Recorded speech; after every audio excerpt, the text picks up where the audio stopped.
Eh bien, salut tout le monde, c'est bien sûr tout simplement Catch. On se retrouve aujourd'hui pour la vidéo pronostic de Clash 2018 qui arrive ce week-end. Donc, juste avant de rentrer dans le vif du sujet sur tout simplement la vidéo pronostic de Clash, je tiens juste à préciser pourquoi je n'ai rien fait pour Greatest Royal Rumble. Alors, la première raison, c'est vraiment que je n'avais vraiment pas le temps pour faire une vidéo pronostic la semaine passée, donc j'ai pas fait du tout de vidéo pronostic. Et deuxièmement, j'ai pas fait de vidéo analyse tout simplement parce que le pay-per-view était nul, et vraiment nul. Je voyais vraiment pas l'intérêt d'en faire une analyse. On n'a eu aucun changement de titre majeur. On a vraiment, en fait, c'était un live event. Voilà, les gens qui disaient que ça allait être un live event, ils avaient tout à fait raison. C'était rien de plus qu'un live event. Juste, voilà, il y avait rien. Voilà, en fait, moi, si on peut résumer ce show en deux mots, Greatest Royal Rumble, c'était nul, mais à la fois marrant. Voilà, parce que c'était nul. On n'a eu aucun changement de titre majeur. Les matchs, pour la plupart, étaient dégueulasses. Euh, et c'était marrant parce que voilà, on a eu que de la merde pendant tout le show. Voilà, pendant 5 heures, c'était des barres de rire. Je pense notamment au botch de Jinder Mahal qui sort de nulle part. La suite de Titsoni, mais ce show était une blague. Sans parler, je parle pas du public non plus qui était nul. Alors, premier rang, ils m'ont fait péter des plombs. Les mecs, ils en avaient complètement rien à foutre du show. C'était vraiment horrible. J'espère qu'ils referont pas ça de sitôt. Bref, voilà, c'était la petite parenthèse par rapport à Greatest Royal Rumble. Rentrons tout de suite dans le vif du sujet avec le premier match de cette carte de Clash. Donc nous allons avoir Bobby Lashley et Braun Strowman. Donc voilà notre champion de l'Arabie Saoudite. Voilà, magnifique. Contre Kevin Owens et Sami Zayn. Alors, que dire de ce match? Alors, ce match, déjà, il n'y a pas forcément une grosse rivalité qui est construite autour. On n'a pas forcément de build-up. C'est un match qui a été un petit peu ajouté, j'ai envie de dire, en mode boost-trou. Voilà, clairement, c'est un peu un match boost-trou. Il n'y a pas vraiment eu de déclenchement de rivalité, en fait. Donc, j'ai pas grand-chose à dire au final sur la rivalité. Maintenant, ça peut donner un bon match. Voilà, clairement, ça peut donner un match sympa. Mais le gros problème, en fait, du match, c'est que voilà, il n'y a aucun intérêt. Clairement, il n'y a pas vraiment d'intérêt à ce match. Il n'y a rien en jeu. L'enjeu, en fait, c'est qu'au final, l'équipe qui gagnera, voilà, ça leur fera une victoire en pay-per-view. Mais ça s'arrête là. Après, au niveau du pronostic, c'est assez compliqué à dire, honnêtement, c'est assez compliqué à dire. D'un côté, Kevin Owens et Sami Zayn, je les trouve plutôt. Voilà, je pense pas que ça soit une équipe qui veut rien en faire tout de suite. Mais d'un autre côté, on a Bobby Lashley et Braun Strowman, donc c'est compliqué à dire. Je vais quand même pronostiquer une victoire de Bobby Lashley et Braun Strowman. Ça reste les faces dans l'histoire. Il y a franchement, moi, je trouve qu'il y a des chances pour que ce show soit déplacé, pour que ce match soit déplacé en kick-off. Mais à voir. En tout cas, moi, je pronostique une victoire de Bobby Lashley et Braun Strowman dans un match qui, ma foi, peut être fort sympathique. Ensuite, on enchaîne avec encore une fois un match que j'attends pas beaucoup. C'est le match qui va opposer donc Big Casse-Couille, comme dirait Gianna Device, hein, parce que ça clairement, c'est vrai que c'est quand même Big Casse-Couille de voir ce mec contre voilà, le revenant Daniel Bryan. Ça fait vachement plaisir de revoir Daniel Bryan d'ailleurs. Depuis, je crois que j'en avais pas trop parlé, mais ça me fait quand même vachement plaisir de revoir Daniel Bryan. J'étais pas un grand fan de Dee Bryan quand il était là, mais voilà, de le revoir, bah écoutez, ça fait vachement plaisir. Alors, trêve de blablaterie. Au niveau de la rivalité, donc il n'y a rien, voilà, la rivalité n'est pas ouf. Big Cass s'en prend à Daniel Bryan juste parce qu'il est petit, d'après ce que j'ai compris. C'est un peu pété comme raison, voilà, c'est un peu le mec qui vient emmerder le plus faible que lui dans la cour de l'école. Enfin, c'est du même niveau, c'est un peu nul à chier, quoi. Mais écoutez, c'est comme ça, c'est la WWE en ce moment, ça va pas fort, hein. Très honnêtement, la WWE en ce moment, je ne suis pas très fan. Mais bref, trêve de blablaterie, encore une fois. Pour revenir sur ce match, écoutez, je pense que ça peut nous offrir un match qui va être moyen. Voilà, ça va être un match moyen, je pense. Ça va être un match en fait où, à mon avis, Big Cass va dominer une grosse partie du match pour qu'au final, Dee Bryan revienne pour la victoire. Donc voilà, je vous donne tout de suite mon pronostic. Je vois une victoire de Daniel Bryan, mais c'est possible que Big Cass gagne. Mais alors si s'il gagne, ça sera d'une manière un petit peu comment dire, en trichant, voilà. Si Big Cass gagne, je pense que ça sera en trichant pour que la rivalité continue entre les deux. Mais je vais rester sur la position. Je vois bien Daniel Bryan l'emporter et je n'attends pas spécialement ce match. Voilà. On ensuite maintenant avec un match que j'attends encore moins puisque c'est le match retour. Donc enfin la revanche, le rematch pour Alexa Bliss de WrestleMania puisqu'elle va tenter de regagner sa ceinture contre Nia Jax qui lui avait pris donc du côté de WrestleMania. Donc pour parler de la rivalité, bah là c'est pareil, voilà, on n'a pas grand chose. On a vraiment pas grand chose à se mettre sous la dent sur cette rivalité. Je sais même pas si lors du dernier Raw on a eu Alexa Bliss qui s'est fait courser par Nia Jax, mais c'est tout. Ça s'arrête là, donc voilà, c'est pas fameux. Pour parler de Nia Jax, depuis qu'elle est championne, elle ne fait clairement rien. C'est dommage parce que voilà, Nia Jax, c'est pas une superstar que je déteste. Franchement, ça me faisait plaisir qu'elle soit championne. Voilà, c'était une femme qu'on n'avait pas vue championne. Bah, c'est son premier titre. Donc voilà, ça fait plaisir de voir un peu de renouveau, mais il faut dire que c'est vrai que son règne est quand même assez fade, il se passe pas grand chose. Je pense que Nia Jax serait beaucoup mieux en heal. Après, si elle tournerait heal, on aurait plus grand monde en tant que vraiment babyface. On aurait Ronda Rousey. Mais bon, bref, elle est face et je pense qu'elle va le rester. Mais écoutez, ouais, donc pour parler du match, je pense qu'on va pas avoir un match de folie. Leur match de WrestleMania n'était pas dingue. Je crois que ça avait donné un petit 6/10. Voilà, je pense qu'ils vont faire un petit match correct. Sans forcément un truc de malade. J'attends vraiment rien de ce match. Pour ce qui est du pronostic, je vois une victoire Nia Jax. Hein, voilà, je la vois conserver. J'espère continuer son règne. Et j'espère surtout que son règne sera un peu plus potable dans les semaines à venir si jamais elle conserve à Backlash. En tout cas, c'est ce que je pense qui va arriver. Voilà. Ensuite, notre deuxième match féminin de la soirée, ça sera donc, encore une fois, un rematch. Voilà, donc Charlotte qui va tenter de récupérer sa ceinture face à Carmella, donc qui a encaissé sa mallette juste après WrestleMania. Alors, d'abord, je voulais parler d'un truc avant de parler de la réalité du match et du pronostic. Carmella en tant que championne, il y a juste un mot pour décrire ça. Horrible. Horrible. La meuf n'a pas du tout la carrure pour être... Non, mais dans tout ce qu'elle fait, la meuf n'est pas crédible une seconde en tant que championne. Elle est nulle à souhait. Non, mais sérieusement. Que ça soit au micro, il y en a qui la trouvent bonne au micro. Moi, je trouve ça horrible. La meuf, elle fait juste gueuler. Et quand elle est au micro, c'est juste horrible. In-ring, c'est horrible. Bref, cette meuf n'a rien à foutre en tant que championne, clairement. Franchement, j'espère très honnêtement que Charlotte va récupérer sa ceinture parce que il y a quand même un monde d'écart entre les deux, quoi. Charlotte, elle est là en haut et Carmella, elle est vraiment sous terre, quoi. Franchement, en fait, Carmella en mini-card féminine, ça me dérange pas, mais en tant que championne, c'est vraiment horrible, quoi. C'est nul à souhait. Bref, pour parler de la rivalité, donc là, pareil, on n'a pas une grosse rivalité bien marquante. La chose marquante dans l'histoire, c'est le catch de Carmella qui quand même était quand même un moment sympa parce que voilà, la foule était vraiment à 200, elle était vraiment survoltée ce jour-là quand Carmella encaissait sa mallette, donc c'était plutôt sympa. Mais sinon voilà, la rivalité n'a rien de fou. Voilà, je sais même pas quoi dire sur la rivalité tellement qu'elle était fade, il y avait rien de, ça se résumait à des matchs en 3 contre 3, des trucs comme ça. La division féminine en ce moment du côté de SmackDown, je la trouve vachement pourrie.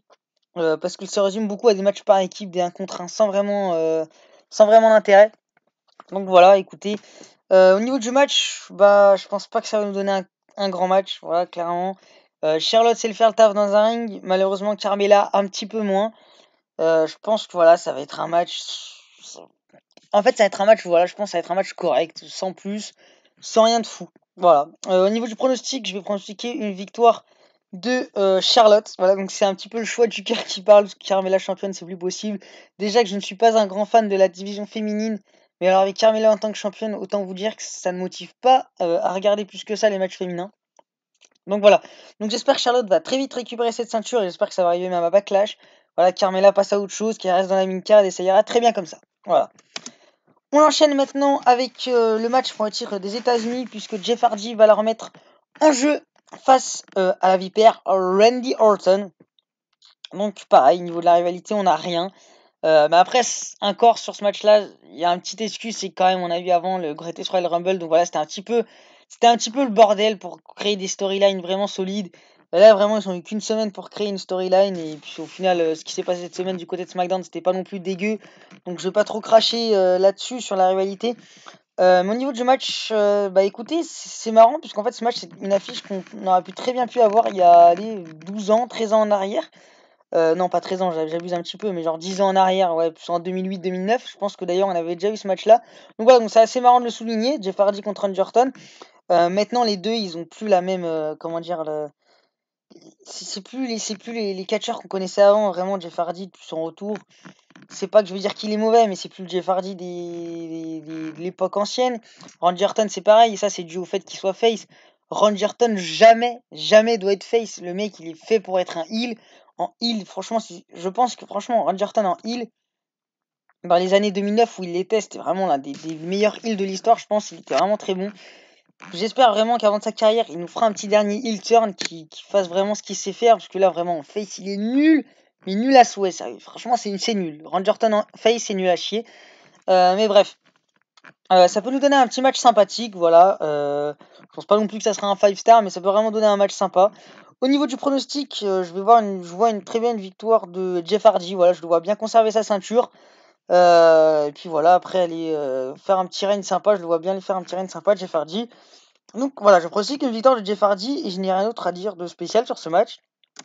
Passons maintenant au match un tout petit peu plus intéressant puisque Seth Rollins va remettre en jeu sa ceinture de champion intercontinental fraîchement gagné du côté de WrestleMania face à l'homme tout simplement qui mérite un match retour en 1 contre 1 parce qu'il n'avait pas eu depuis WrestleMania. C'est le Miz, voilà, qui est donc du côté de SmackDown maintenant. Donc, alors, que dire d'abord? Tout d'abord, parlons de Seth Rollins qui, pour moi, en ce moment, est tout simplement voilà, l'homme de la situation, vraiment l'homme de la situation, puisque depuis qu'il est champion, voilà, je l'avais toujours dit, Seth Rollins en face, j'aimais pas. Mais là, il faut avouer que depuis qu'il est champion, bah voilà, son règne pour moi reste solide. Voilà, il a fait un très bon match du côté de Greatest Royal Rumble dans le ladder match. Il a fait un super match contre Finn Balor lors du dernier Raw. Voilà, Rollins tient la baraque. Voilà, quand sur son t-shirt c'est écrit Monday Night Rollins, c'est du sérieux, mesdames et messieurs. L'homme qui tient Raw, voilà, c'est Rollins, puisque Monsieur Lesnar s'est barré. Voilà, il reviendra sans doute avant le Rumble pour créer une storyline de merde, pour au final conserver et aller battre le record de CM Punk qui va me faire chier, parce que voilà, Brock Lesnar c'est de la merde. Bref, l'homme de la situation en ce moment c'est Seth Rollins à la WWE. Donc voilà, alors pour parler du match maintenant au niveau de la rivalité, y a rien eu pour la rivalité puisqu'on a un qui est du côté de Raw, l'autre de SmackDown, donc forcément pour créer une rivalité c'est compliqué. Maintenant, au niveau du match, ça peut donner quelque chose vraiment de sympa. Voilà, le Miz qui est capable de nous faire des très bons matchs, tout comme Seth Rollins. Donc voilà, les deux dans un ring, ça promet d'être intéressant. Maintenant, au niveau du pronostic, je pense que c'est assez clair que Seth Rollins va conserver. En tout cas, moi, je le vois pas perdre maintenant, surtout que là, il est en ce moment de plus en plus over avec les foules. Donc, je le vois pas perdre tout de suite. Je le vois bien partir sur un long règne de babyface qui pourrait être très intéressant pour moi, en tout cas. Maintenant, reste à voir ce qui va se passer. Je pense qu'une fois le match terminé, The Miz ira chercher le titre des États-Unis du côté de SmackDown et puis oula, j'ai dit Jeff Hardy, pardon. Seth Rollins ira faire son bout de chemin du côté de Raw et je pense que ça peut être très bien comme ça. En tout cas, ça peut donner un bon match et je pronostique une victoire de Seth freaking Rollins. Maintenant, notre avant-dernier match de ce pay-per-view. Donc Roman Reigns va affronter Samoa Joe. Voilà. Donc on ne sait pas pourquoi les deux s'affrontent. On ne sait toujours pas. Franchement, moi je pensais que Roman Reigns allait prendre le titre au Greatest Royal Rumble, mais en fait finalement non. Voilà. Donc ça enlève clairement de l'intérêt à ce match, surtout d'autant plus qu'il y en a un qui est du côté de Raw, l'autre de SmackDown. Donc ça n'a pas forcément d'intérêt. Après la rivalité est pas mauvaise, hein, même s'il n'y a pas eu grand chose. Voilà, je veux dire les speeches de Samoa Joe étaient bons. Roman Reigns, bon, c'est vrai que ces dernières semaines, il était plus concentré sur son match de vendredi dernier contre Roman Reigns. Voilà, donc ça encore, je veux dire, la rivalité n'est pas construite. Ça me paraît un peu logique, parce qu'en même temps, on nous a annoncé ce match, on ne sait pas pourquoi. Mais écoutez, pour parler du match, je pense que par contre, ça peut nous donner vraiment un match intéressant. Alors Roman Reigns contre Samoa Joe, ça peut vraiment donner quelque chose de sympa. Les deux s'étaient déjà affrontés dans certains Raw, je crois, et ça avait donné des bons matchs. Donc voilà, pourquoi pas avoir un bon match du côté de Backlash entre les deux. En tout cas, ils en sont capables.